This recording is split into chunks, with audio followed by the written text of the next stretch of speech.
It's time for Talk Law Radio with Todd Marquardt. Todd Marquardt, attorney at law in Texas. If you're a millionaire or a thousandaire, Talk Law Radio is now on the air. Call in with your business law question, your elder law question, veteran aid, Medicaid, build a business to get paid. 210-308-8867. Or ask a question online at marquardtlawfirm.com. That's MARQUARDT lawfirm.com. And now it's Talk Law Radio with Todd Marquardt. Welcome to Talk Law Radio. I'm Todd Marquardt here on 9:30 a.m. The Answer. This is our special Sunday edition of Talk Law Radio, where I talk about your hidden legal issue blind spots while you listen to me talk about the law on the radio. I'm going to be on 6:30 a.m. and 9:30 a.m. on Saturday mornings simultaneously at 11 o'clock in the morning. If you want to learn more, you can always tune in there, or you can listen to podcasts everywhere, YouTube or Facebook. And today we're going to be talking about the lawsuit against the Homeland Security by the state of Texas, specifically the lawsuit concerning the concertina wire, more popularly known as razor wire because it is razor sharp. Anyway, the state of Texas filed a lawsuit against the Homeland Security, Department of Homeland Security, because Homeland Security has been cutting the razor wire to let in immigrants coming up through the southern border from Mexico into Texas. And the state of Texas bought that wire and is upset that it's being cut. So they filed a lawsuit. And I'm going to be talking about the progress of that lawsuit from the federal district court to the Court of Appeals. And then something has also been filed with the United States Supreme Court. So it starts with an opinion filed November 29th, 2023, State of Texas versus Department of Homeland Security. Alejandro Mayorkas, in his official capacity as Secretary of the U.S. Department of Homeland Security, U.S. Customs and Border Protection, U.S. Border Patrol, Troy A. Miller, in his official capacity as Acting Commissioner for U.S. Customs and Border Protection, Jason Owens, in his official capacity as Chief of the U.S. Border Patrol, and Juan Bernal, in his official capacity as Acting Chief Border Patrol Agent Del Rio Sector, U.S. Border Patrol. Those are all of the defendants. That's a lot of defendants. I just wanted to be specific there. And this was filed in the United States District Court for the Western District of Texas in the Del Rio Division. So I'm going to tell you what exactly happened in this case at the very outset. What happened is that this case is still pending. The state of Texas wanted temporary restraining orders and did get restraining orders 2 times, and then asked for a preliminary injunction to stop the Homeland Security and Border Patrol from cutting the razor wire, but that was denied. The preliminary injunction would have stopped them from cutting razor wire for the whole case, and that was denied because of something very detailed and technical in the law. I'll start with this. Basically, you can't sue the federal government unless they allow themselves to be sued. And the principle there is called sovereign immunity. And so the damages that the state of Texas is seeking for conversion, which is like stealing, that was thrown out because the federal government doesn't allow itself to be sued for conversion. But it does allow itself to be sued under something called the let's see, Administrative Procedures Act.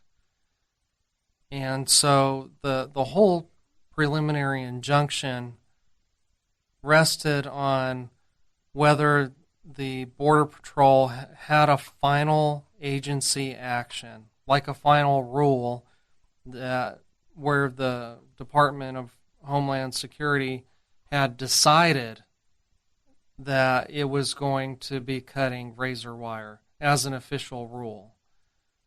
And the court, this district court, found that they were going to deny Texas' request for a preliminary injunction because the court said that Texas was unlikely to win in its argument that Homeland Security made a final agency action regarding a policy pattern or practice of destroying Texas's concertina wire to encourage and assist thousands of aliens to illegally cross the Rio Grande and enter. I think that the attorneys for the state of Texas made a mistake when they made this argument. Let me point back to the language of this that I think they should have left out. So the argument was that the Border Patrol had a final agency action, which is like a rule, that they had a rule, that they had a policy, that they had a pattern and practice of destroying the razor wire. And here's the part that I think they should have left out: to encourage and assist thousands of aliens to illegally cross. Well, why would the government make a rule to encourage and assist lawbreaking, illegal action? That's ridiculous. And so I would have, as an attorney, if I was working for the state of Texas, I would have left that part out. I would have just said that they seem to have a final agency action regarding a policy pattern or practice of destroying Texas's concertina wire, period. And then maybe they would have prevailed on their request for a preliminary injunction. But here's something else that I want to talk to you about. When I was researching sovereign immunity so that I could better explain it to you, I ran across a very old Supreme Court case that discussed sovereign immunity, and so I want to tell you about it. The reason it's interesting to me is because this is where probate law, the law governing deceased persons' estates, and constitutional law sort of come together. Well, remember the Revolutionary War? Well, during the war, the state of Georgia wanted to get supplies. And there was an individual named Captain Robert Farquhar who provided supplies to the state of Georgia on credit. And the state of Georgia did not pay him for those supplies. Well, some time went by, and Captain Robert died. Still hadn't been paid back. So the executor of his estate filed a lawsuit against the state of Georgia for payment. Somehow it got to the Supreme Court, and there was, it went through some court battle, and the Supreme Court, I was on track, did decide that the state of Georgia would have to pay. And so the people didn't like that ruling, and so then the 11th Amendment to the United States Constitution was passed in regards to sovereign immunity. And so I just thought it was interesting how the probate and the constitutional law sort of converged. And there was a lot of discussion during this time about sovereign immunity. One circumstance which the United States federal government today waives its sovereign immunity is regarding the Administrative Procedures Act. And so that's why the state of Texas needs to come up with an argument to prove that it's likely to prevail on its argument that the United States government, through the Homeland Security and Border Patrol, had this official policy rule of cutting the wire. So, again, that argument was lost at the district court level. The state of Texas appealed, and the Fifth Circuit for the Court of Appeals granted the request for a preliminary injunction pending the outcome of the case. And then Homeland Security filed a request to the United States Supreme Court to an application to vacate the injunction pending appeal. Vacate means to stop the injunction, so that would allow them to continue to cut the razor wire. And I want to make another distinction here. There's razor wire on the land. This is a separate case from the buoys with razor wire around them in the water. So there's a separate lawsuit for that. So this filing with the United States Supreme Court is wants the Supreme Court to intervene in this case. And, of course, the state of Texas wants the Supreme Court to not intervene. And this is all about 29 miles on the land next to the Rio Grande River. And so you may have seen these photos in the news, or even there was some video of the Border Patrol cutting the wire so that they can get to these immigrants that are coming over through the water.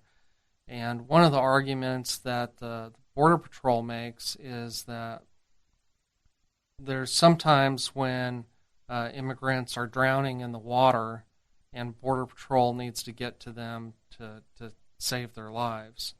And so there was some argument about that.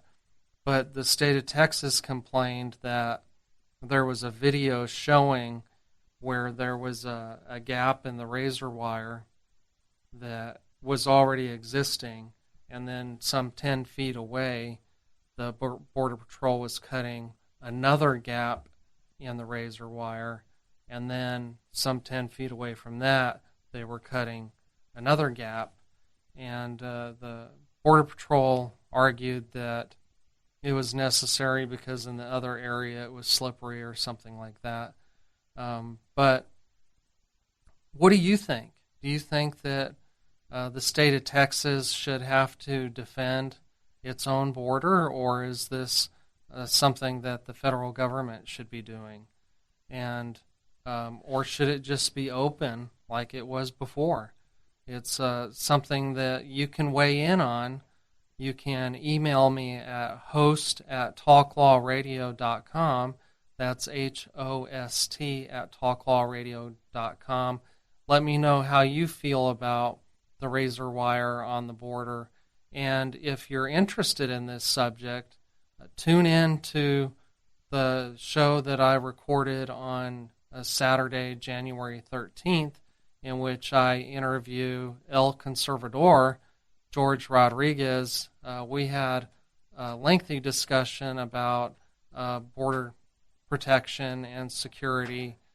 We talked about Texas Senate Bill 4, and we talked also about whether Secretary of Homeland Security Alejandro Mayorkas should be impeached. And you can find that on podcasts everywhere, Facebook Live, or YouTube. And today I just wanted to talk about the razor wire case because it's been in the news lately. for some reason, Homeland Security and Border Protection want to be able to cut this razor wire that the state of Texas is putting up. And even more recently in the news, we've been hearing reports that the Texas National Guard and the state police have been blocking the Border Patrol from getting access to a certain portion of the border in Eagle Pass. So tune in for more on that too. Back to our court case, there's a pleading, a petition to vacate the preliminary injunction.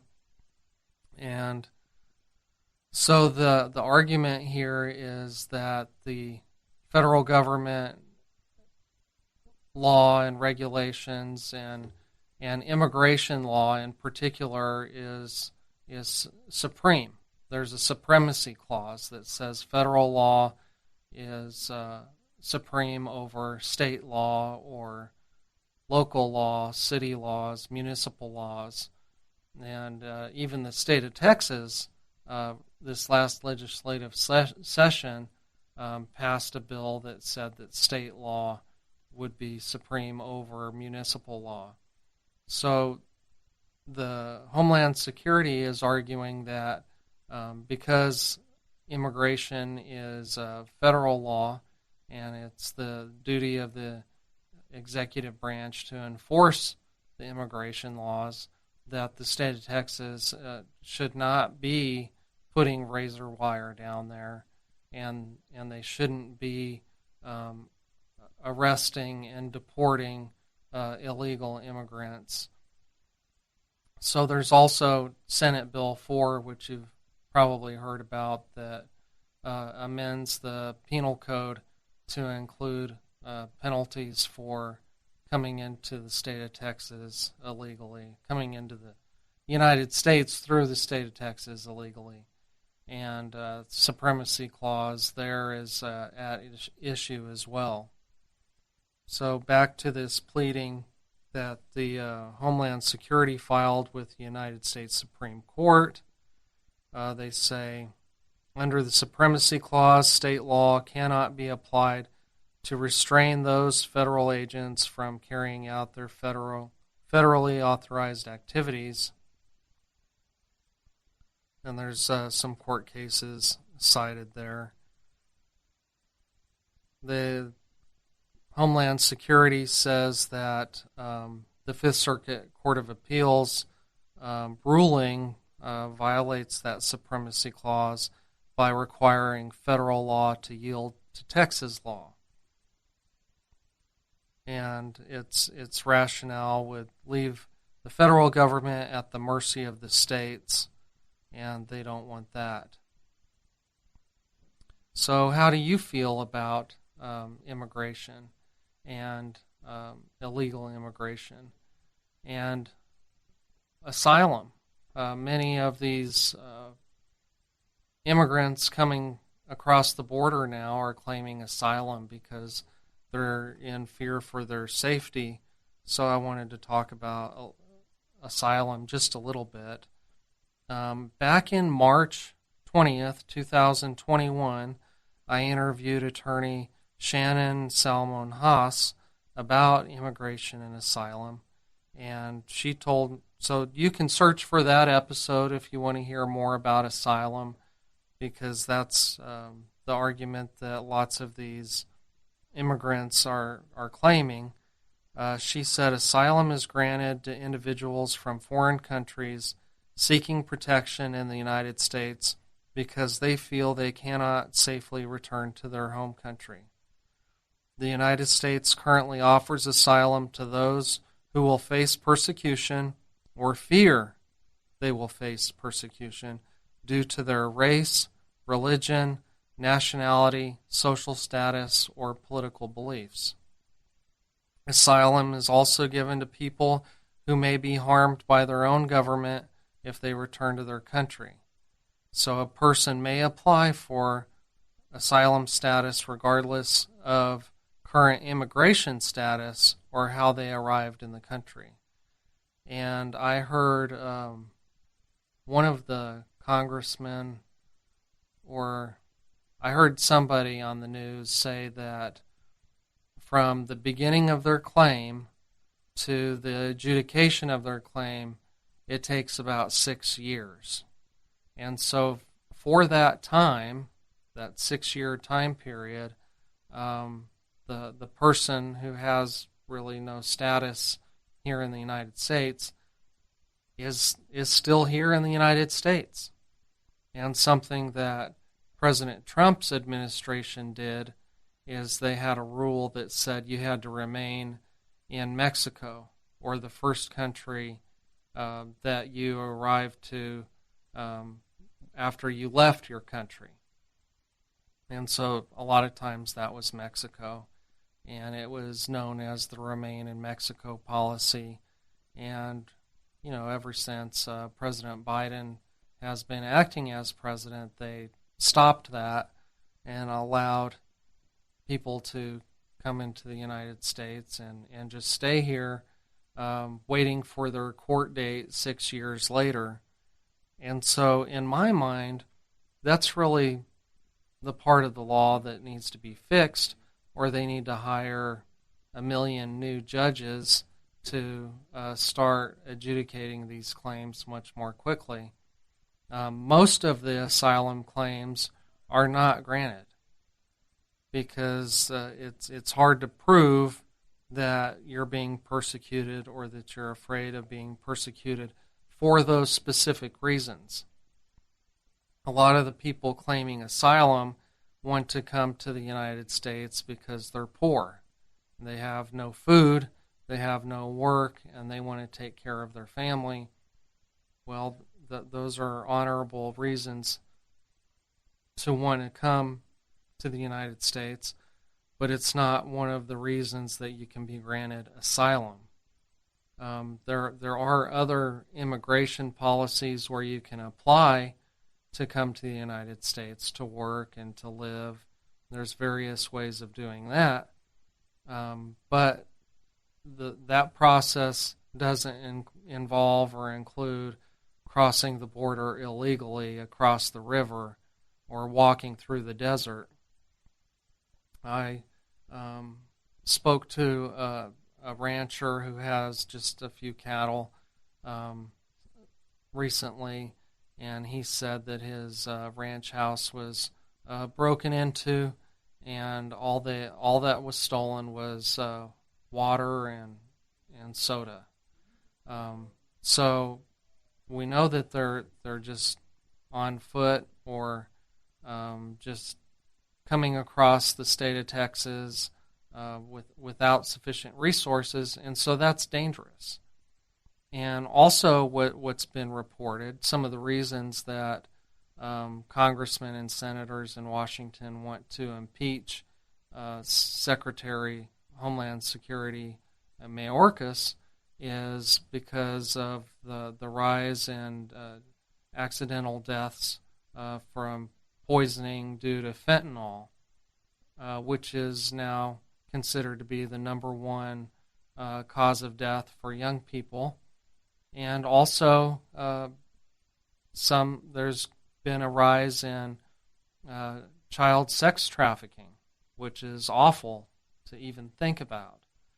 And another unintended consequence, I think, is terrorism. Terrorists have been coming across. Terrorists have been coming across. But the reason Lexi's barking is because this is the end of my time. I'm Todd Marquardt. I'll talk to you later.